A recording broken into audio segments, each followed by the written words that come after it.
আসসালামু আলাইকুম ওয়া রাহমাতুল্লাহি ওয়া বারাকাতুহু। স্বাগতম সবাইকে আজকের ক্লাসে। আজ আমরা এই ক্লাসে প্রেজেন্ট কন্টিনিউয়াস টেন্স নিয়ে আমরা আলোচনা করব। প্রেজেন্ট কন্টিনিউয়াস টেন্স বলতে আমরা কি বুঝি? সাধারণত কোনো কাজ যদি বর্তমানে চলে, এটি হচ্ছে প্রেজেন্ট কন্টিনিউয়াস টেন্স। যেমন আমি কথা বলছি, আপনারা আমার কথা শুনছেন, আমরা পড়ছি, আমরা যাচ্ছি, আমরা খেলছি ইত্যাদি। এই ধরনের কথা হচ্ছে প্রেজেন্ট কন্টিনিউয়াস টেন্সের উদাহরণ। এখন আমরা জানবো যে প্রেজেন্ট কন্টিনিউয়াস টেন্সের স্ট্রাকচারটা কি। প্রেজেন্ট কন্টিনিউয়াস টেন্সের স্ট্রাকচারটা হচ্ছে সাবজেক্টের উপর অবশ্যই দুই ভার্ব বসবে। দুই ভার্বের মধ্যে প্রেজেন্ট কন্টিনিউয়াস টেন্সের মধ্যে এম ইজ আর বসবে, সাবজেক্টের সাথে নাম্বার পার্সন এবং টেন্স অনুযায়ী বসবে, এবং ভার্ব বসবে ভার্বের প্রেজেন্ট ফর্মের সাথে আইএনজি যুগ হয়ে। তাই আমরা বোর্ডের মধ্যে উদাহরণসহ লিখি। যেমন আমরা জানি প্রথমে বসবে সাবজেক্ট। এগুলো কি? আই, ইউ, হি, সি, ইট, কলি, ইউ, উই, এগুলো হচ্ছে সাবজেক্ট। সাবজেক্টের পর অবশ্যই বসবে অক্সিলারি বিভার। বিভারের মধ্যে বিভার বসবে এম, ইজ, আর বসবে, এবং ভার্বের প্রেজেন্ট ফর্মের সাথে ভার্বের প্রেজেন্ট ফর্মের সাথে প্লাস আইএনজি যুগ হবে, তবে আইএনজি। আমরা কন্টিনিউয়াস টেন্সের স্ট্রাকচারটা আমরা দেখতে পাচ্ছি। কন্টিনিউয়াস টেন্সের স্ট্রাকচারটা হচ্ছে সাবজেক্টের পর অবশ্যই বি ভার্ব বসবে এবং ভার্বের প্রেজেন্ট ফর্মের সাথে আইএনজি যুগে বসবে।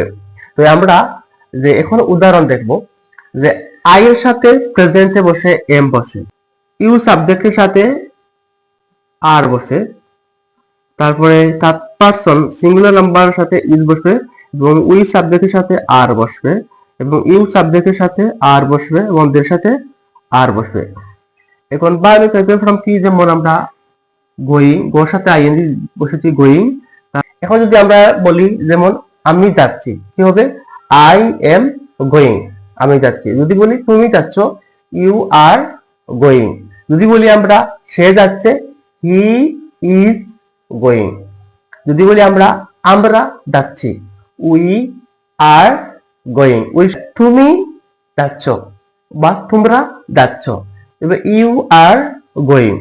যদি বলি তারা যাচ্ছে, দে আর গোয়িং। তারপর আরো একটি ভার্ব দিয়ে আমরা প্রেজেন্ট কন্টিনিউয়াস টেন্সের एग्जांपल দেই। যেমন ইট মানে কি? ইট মানে খাওয়া। এখানে ইটিং হয়েছে মানে আমরা জানি যদি কোনো কাজ চলে বা কানি আমাদের চলছে যদি বোঝায়, তাহলে হবে ইটের সাথে আইএনজি যোগ হবে, কি হবে? ইটিং। যেমন আমি খাচ্ছি, কি হবে? I am eating. যদি বলি আমি ভাত খাচ্ছি, কি হবে? I am eating rice. তারপর তুমি খাচ্ছ, ইউ আর ইটিং। ইউর সাথে আর বসবে বি ভার্ব প্রেজেন্টে, তারপরে প্রেজেন্ট ভার্বের প্রেজেন্ট ফর্মের সাথে আইএনজি যোগ হয়ে মানে প্লাস হয়ে ইটিং হবে। তারপর সে খাচ্ছে, হি ইজ ইটিং অথবা শি ইজ ইটিং। হি এবং হির মধ্যে পার্থক্য হচ্ছে হি দ্বারা একজন পুরুষ বোঝাচ্ছে এবং সি দ্বারা একজন মহিলা বোঝাচ্ছে, মানে একটি মেয়ে খাচ্ছে বোঝায়। তারপর আমরা খাচ্ছি, উই আর ইটিং। তারপর তোমরা খাচ্ছ, ইউ আর ইটিং। তারা খাচ্ছে, দে are eating.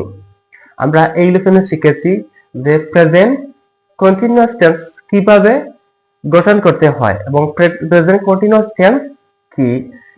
Past continuous tense নিয়ে আমরা আলোচনা করব ইনশাআল্লাহ। দেখা হবে পরের ক্লাসে। তো সাবধানে থাকো এবং ভালো থাকবে, এবং তোমাদের স্টাডি তোমরা অবশ্যই কন্টিনিউ করবে ইনশাআল্লাহ। পরের ক্লাসে দেখা হবে। আসসালামু আলাইকুম।